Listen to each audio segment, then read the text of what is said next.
말씀으로 하루를 시작하신 여러분에게 우리 주님의 은혜와 평강이 가득하시기를 간절히 축복합니다. 이번 한 주간 사순절 고난 주간에 해당하는 주간입니다. 우리가 사순절 지금까지 예수님의 생애를 함께 따라가 보고 있는 중인데요. 예루살렘에 올라가셔서 마지막 6월절을 보내시고자 올라가셨던 이번 한 주간, 고난을 통하여서 십자가의 길을 통하여서 우리에게 그 사랑을 보여주셨던 그 예수님의 사랑, 하나님 아버지의 사랑을 우리가 생각해보는 그러한 귀한 한 주간 되시기를 간절히 바랍니다.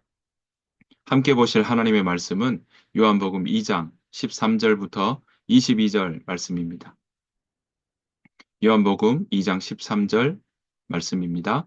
유대인의 유월절이 가까운지라 예수께서 예루살렘으로 올라가셨더니 성전 안에서 소와 양과 비둘기 파는 사람들과 돈 바꾸는 사람들이 앉아 있는 것을 보시고 노끈으로 채찍을 만드사 양이나 소를 다 성전에서 내쫓으시고 돈 바꾸는 사람들의 돈을 쏟으시며 상을 엎으시고 비둘기 파는 사람들에게 이르시되 이것을 여기서 가져가라. 내 아버지의 집으로 장사하는 집을 만들지 말라 하시니 제자들이 성경 말씀에 주의 전을 사모하는 열심히 나를 삼키리라 한 것을 기억하더라. 이에 유대인들이 대답하여 예수께 말하기를 내가 이런 일을 행하니 무슨 표적을 우리에게 보이겠느냐. 예수께서 대답하여 이르시되 너희가 이 성전을 헐라 내가 사흘 동안에 일으키리라. 유대인들이 이르되 이 성전은 46년 동안의 지었건을 내가 3일 동안에 일으키겠느냐 하더라. 그러나 예수는 성전된 자기 육체를 가리켜 말씀하신 것이라. 죽은 자 가운데서 살아나신 후에야 제자들이 이 말씀하신 것을 기억하고 성경과 예수께서 하신 말씀을 믿었더라. 아멘. 오늘 함께 보시는 이 말씀의 구절은요, 예루살렘에 올라가셔서 어, 첫 번째 예수님께서 하셨던 일들입니다. 마지막 6월절 십자가에 달리시는 이 고난 주간에 하셨던 일이죠. 오늘 13절 말씀은 이렇게 시작하고 있습니다. 6월절에 유대인의 6월절이 가까운지라 예수께서 예루살렘으로 올라가셨더니. 그렇습니다.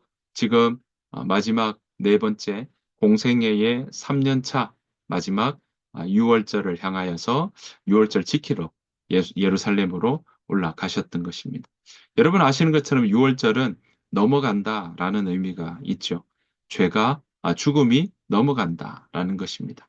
그래서 애굽에서 430년간 종살이 했을 때 하나님께서 그들의 고통을 보고 듣고 알아서 내려오셔서 죽음을 넘어가게 만들어 주셨던 그 모습들이 이 가운데 있는 것입니다.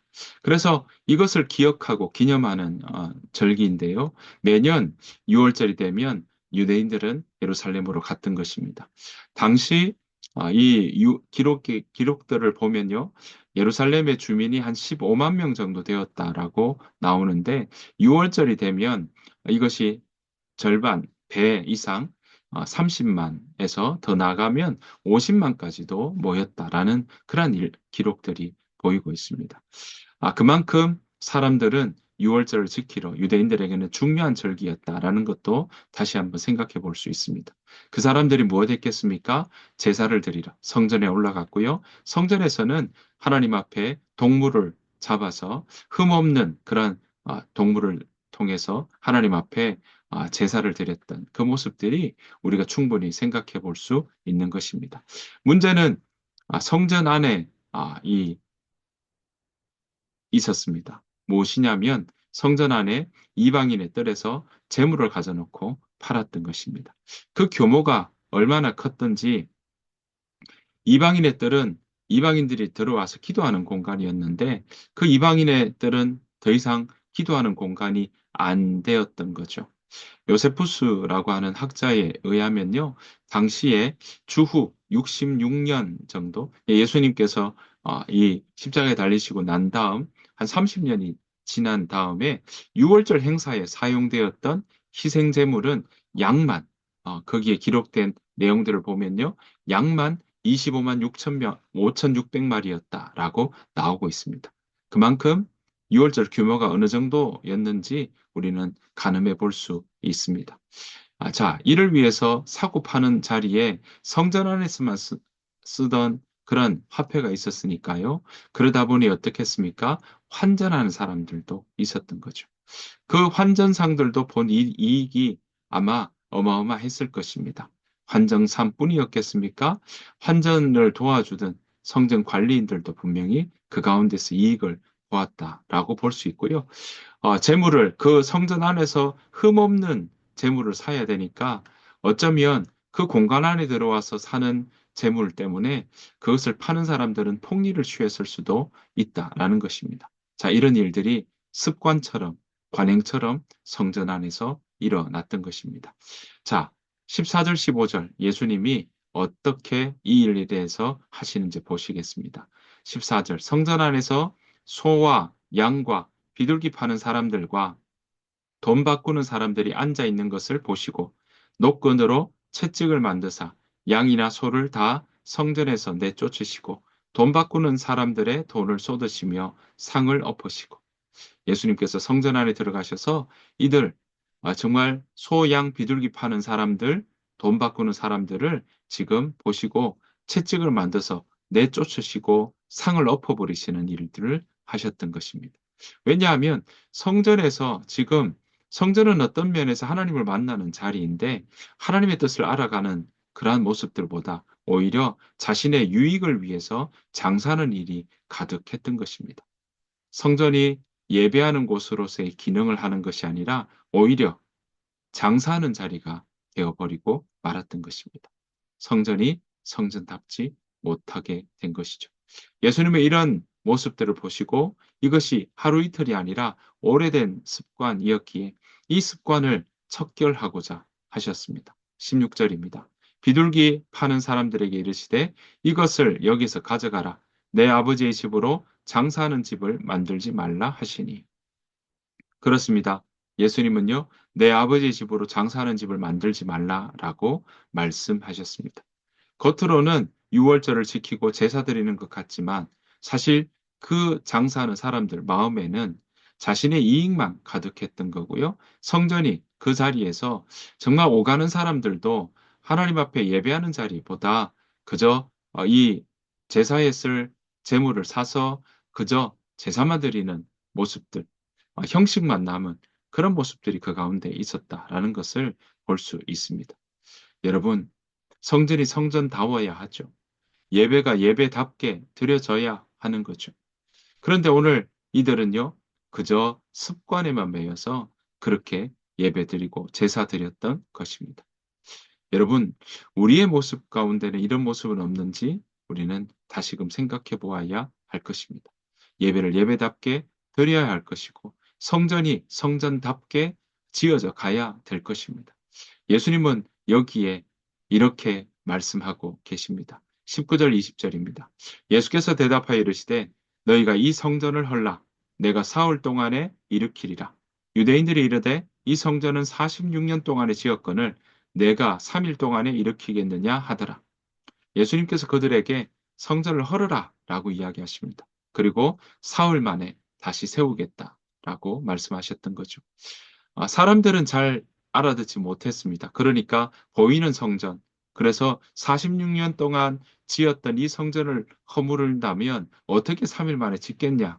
그러니까 헛방귀 끼는 상황이 되었던 것입니다. 그렇게 3일 만에 짓겠다는 뜻이 무엇이었습니까? 자, 21절, 22절 말씀에 그 답이 나오고 있습니다. 자, 21절. 그러나 예수는 성전된 자기 육체를 가리켜 말씀하신 것이다. 죽은 자 가운데서 살아나신 후에야 제자들이 이 말씀하신 것을 기억하고 성경과 예수께서 하신 말씀을 믿었더라. 이렇게 말씀하고 있습니다. 그러니까 부활하셔서 예수님이 직접 성전이 되시겠다라고 말씀하셨던 것입니다. 자신이 영원한 제물이 되어서 이제는 더 이상 누구도 성전에 가서 제사를 드릴 필요가 없고 제물을 살 필요가 없다라는 것입니다. 그래서 그 모습을 오늘 성전을 청소하시면서 성전이 얼마나 성전다워야 되는지 또 그 성전이 이제는 무엇인지를 그 자리에서 가르쳐 주셨던 것입니다. 이제는 제물로 드리는 제사가 아니라 영과 진리로 드리는 예배여야 한다는 것을 우리는 우리에게 가르쳐 주고 있는 것입니다. 여러분, 그래서 하나님은 영이시니 예배하는 자가 영과 진리로 예배할지니라라고 말씀하셨던 것이죠.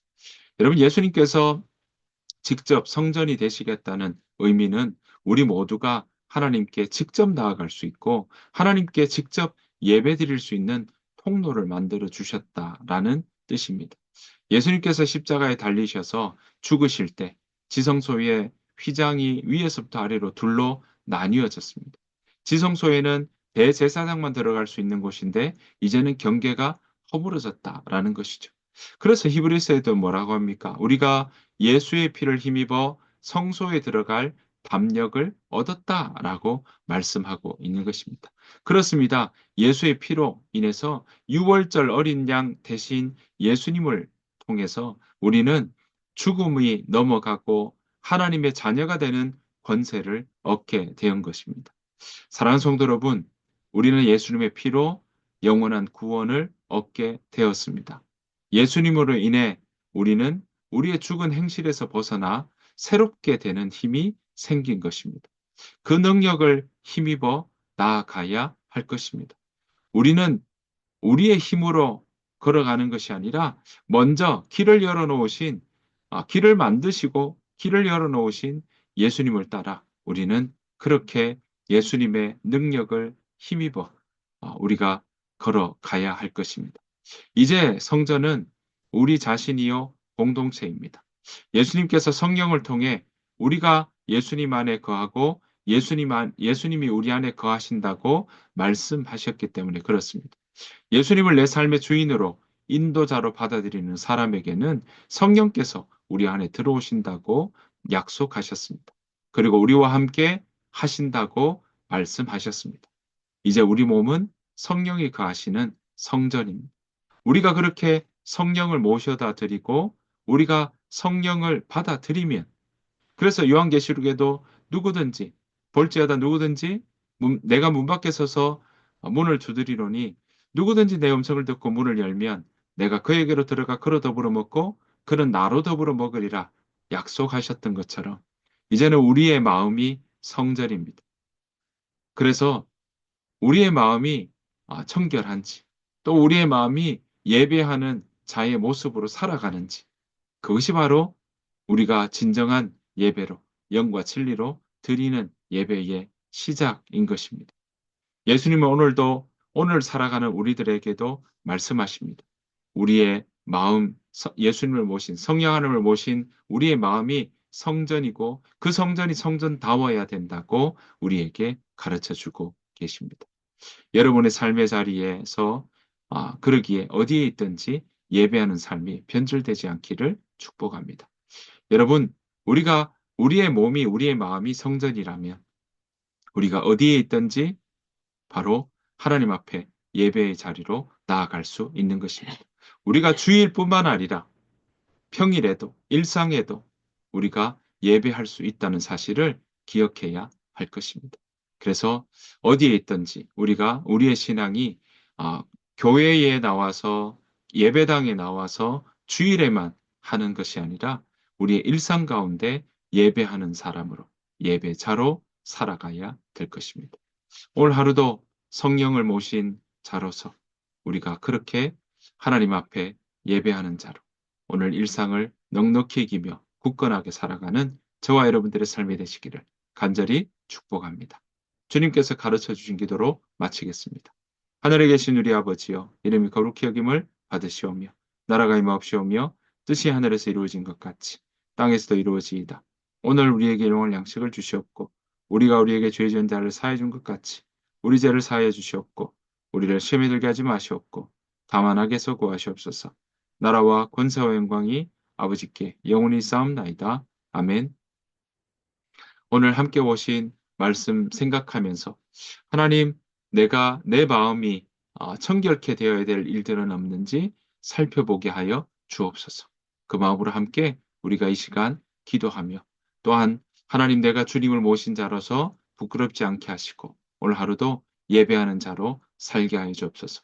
우리가 우리의 삶이 주님께 드리는 산 제사가 되게 하여 주옵소서.